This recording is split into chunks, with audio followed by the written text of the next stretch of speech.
सिर्फ क्रिकेट ही वो वजह नहीं है जिसकी वजह से सचिन तेंदुलकर को क्रिकेट का भगवान कहा जाता है, बल्कि इसके पीछे की एक और बड़ी वजह है और वो है वैल्यूज। इसे एक एग्जांपल से मैं आपको समझाने की कोशिश करता हूं। जब 1996 के वर्ल्ड कप में बहुत सारी टोबैको और सिगरेट कंपनीज क्रिकेटर्स को एंडोर्समेंट के लिए या फिर एडवर्टीजमेंट के लिए अप्रोच कर रही थी, तो बहुत से नामी क्रिकेटरों ने इन्हीं सिगरेट और टोबैको कंपनीज के स्टिकर लगा लगा के बैटिंग की थी और इन कंपनीज को एंडोर्स किया था। लेकिन सचिन तेंदुलकर ने ऐसा नहीं किया। उन्होंने बैट पर बिना स्टिकर लगाए क्रिकेट खेला, लेकिन इन कंपनीज को कभी भी प्रमोट नहीं किया। उन्होंने पब्लिकली हमेशा यह बोला कि मैं कभी भी टोबैको कंपनीज और शराब की कंपनियों को एंडोर्स नहीं करूंगा।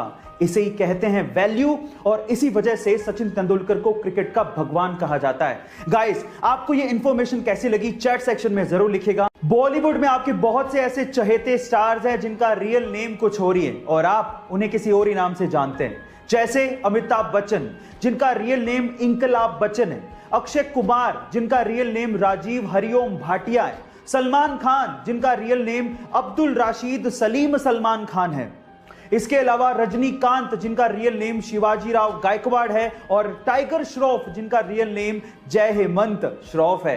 गाइस, आपको बॉलीवुड की नेमिंग मिस्ट्री कैसी लगी चैट सेक्शन में जरूर लिखिएगा। जब आपको इंटरनेट पे कुछ सर्च करना होता है तो आप कहां जाते हो? ऑब्वियसली दुनिया के सबसे बड़े सर्च इंजन गूगल पे।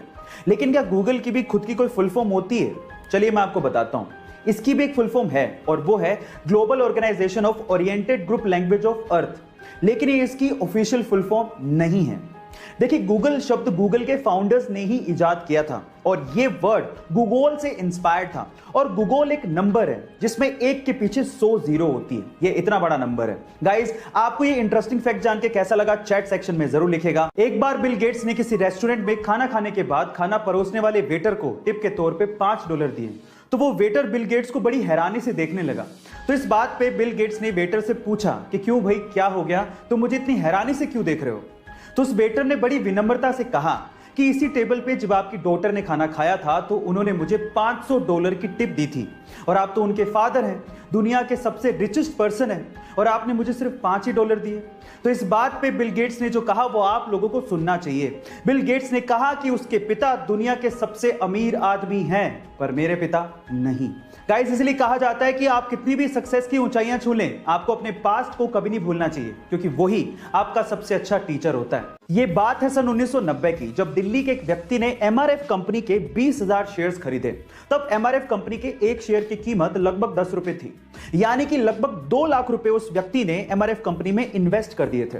उसके बाद वो पैरालाइज्ड हो गए और लगभग 10 साल उन्हें रिकवर करने में लग गए। लेकिन 10 साल बाद जब उन्होंने एमआरएफ के 20,000 शेयर्स की बात अपने पोते को बताई, और जब पोते ने पता लगाया, तो वो ये सुन के हैरान रह गया कि जो 20,000 शेयर्स उन्होंने लगभग 2 लाख रुपए में खरीदे थे, तब उनकी कीमत 130 करोड़ रुपए हो चुकी थी, और आज के वक्त उन 20,000 शेयर्स की कीमत लगभग 160 करोड़ रुपए हो चुकी है। गाइस, इसको कहते हैं इन्वेस्टमेंट की पावर।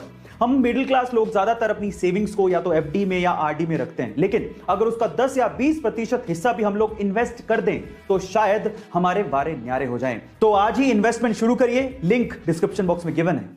सोने की शुद्धता को हम लोग कैरेट में परखते हैं, लेकिन कितने कैरेट में कितना प्योर गोल्ड है ये हमें कैसे पता लगेगा? चलिए मैं आपको बताता हूं। सबसे पहले होता है 24 कैरेट गोल्ड, जिसमें 99.9% तक प्योर गोल्ड होता है। अब इससे खरा सोना है ही नहीं, लेकिन इतना सॉफ्ट होता है कि इससे ज्वेलरी नहीं बनाई जा सकती। फिर आता है 22 कैरेट गोल्ड, जिसको 916 गोल्ड भी कहते हैं, क्योंकि इसमें 91.6% प्योर गोल्ड होता है और बाकी बचे हुए परसेंटेज में कॉपर और जिंक जैसे मेटल मिक्स होते हैं। अभी थोड़ा हार्ड होता है तो इससे ज्वेलरी बनाना आसान होता है। फिर आता है 18 कैरेट गोल्ड, जिसमें मात्र 75% तक की प्योर गोल्ड होता है और बाकी बचे हुए 25% में निकल, कॉपर और जिंक जैसे मेटल मिक्स होते हैं।